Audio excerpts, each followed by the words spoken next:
Olá, meu nome é Malu Espríssimo e estou aqui para a gente conversar um pouquinho sobre as perspectivas de inflação e política monetária para o Brasil. Acho que é legal analisar a inflação, principalmente no período pós-pandêmico. Então, no ano de 2020, nós tivemos a pandemia, que abrangeu aí o mundo todo, e por conta disso, muitas pessoas acabaram perdendo seus empregos, a gente viu que a economia deu uma boa estagnada na época, e o governo de diversos países, inclusive o Brasil, precisou agir.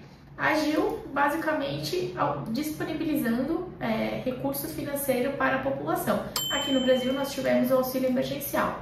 Então o que aconteceu na época? As pessoas começaram a receber esses recursos e com esses recursos em mão, as pessoas começaram a gastar. Então é naturalmente que muito disso vá para mercado, enfim, a combustível, quando depois obviamente liberou as estradas e tudo mais. Então com esse dinheiro em circulação, teve um aumento bastante significativo de inflação. Além disso, nós estávamos na época também com uma Selic na casa de 2% ao ano. Lembrando que Selic é a taxa básica de juros da nossa economia. Então 2% ao ano, para níveis de Brasil, é uma taxa muito baixa, dado que a nossa Selic deve girar em torno algo de 8% na média. Então 2% é muito baixo.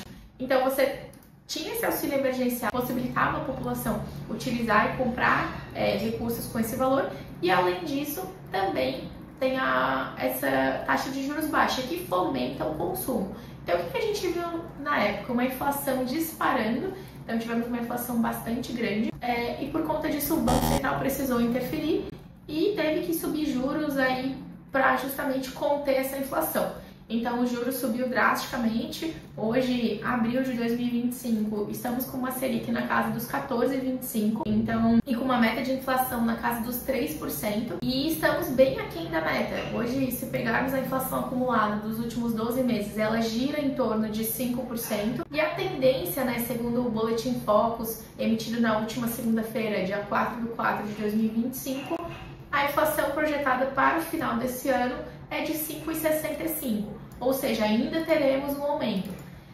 Isso nos mostra que estamos bem longe da nossa meta de inflação, que são os 3% definido ali pelo Banco Central. A pergunta que fica é qual Selic que nós temos que ter para chegar a esse nível de inflação de 3%. Então, com esse aumento de juros que o governo vem fazendo, principalmente no ano de 2024 e agora 2025, e a gente não tem visto um arrefecimento da inflação, que por N causas, obviamente a subida do dólar impactou muito na inflação, mas também nós estamos com um nível de desemprego relativamente baixo para o Brasil. Então, acho que o último dado que nós tivemos acesso, se eu não me engano, foi em fevereiro de 2025, a taxa de desemprego no Brasil está em 6,5% ao ano, que para o Brasil é considerado praticamente um pleno emprego. Então significa o quê? Uma economia aquecida. Muitas pessoas empregadas, muitas pessoas trabalhando, muitas pessoas com recurso financeiro e naturalmente muitas pessoas injetando esse recurso na economia para sua subsistência ou para, enfim, outros itens também que julgue necessário. Então é natural que isso colabore com o crescimento também da inflação. Então a perspectiva para esse ano é de uma inflação aí na casa dos 5,5% até 6%. Acredito que não deva chegar a 6%, mas devemos girar aí na casa dos 5,70%, algo nesse sentido. E para a política monetária, o que nós temos visto, segundo as reuniões do Copom e tudo mais. Hoje estamos com uma Selic de 14,25%, o patamar que nós tivemos também no governo da Dilma em 2016, onde a Selic também bateu 14,25%, e a perspectiva é de um aumento podendo chegar até 15% esse ano. Se nós ultrapassarmos esses 14,25%, nós teremos a maior Selic desde 2006, desde o mandato do Lula lá atrás. Então, há uma trajetória de ascensão para a Selic, justamente porque a gente precisa conter essa inflação que está bem distante da meta definida pelo Banco Central. Para os próximos anos, a tendência já é uma queda de inflação e, consequentemente, abrirá espaço para uma queda também de juros, uma queda de Selic. Acreditamos que a Selic deve se manter nos 2 dígitos por alguns anos, justamente porque a nossa meta de inflação ainda é uma meta relativamente baixa, perto do que nós estamos atingindo hoje. O fechamento para esse ano é quase o dobro da meta de inflação, então a gente está bem distante aí da meta. Então, para isso, a gente vai precisar ter um juro mais forte, um juro mais alto por mais tempo. Lógico que vale colocar também que nós teremos eleições no ano que vem, e a gente sabe que em setembro, outubro de 2025, o mercado já começa a precificar um pouquinho o cenário eleitoral.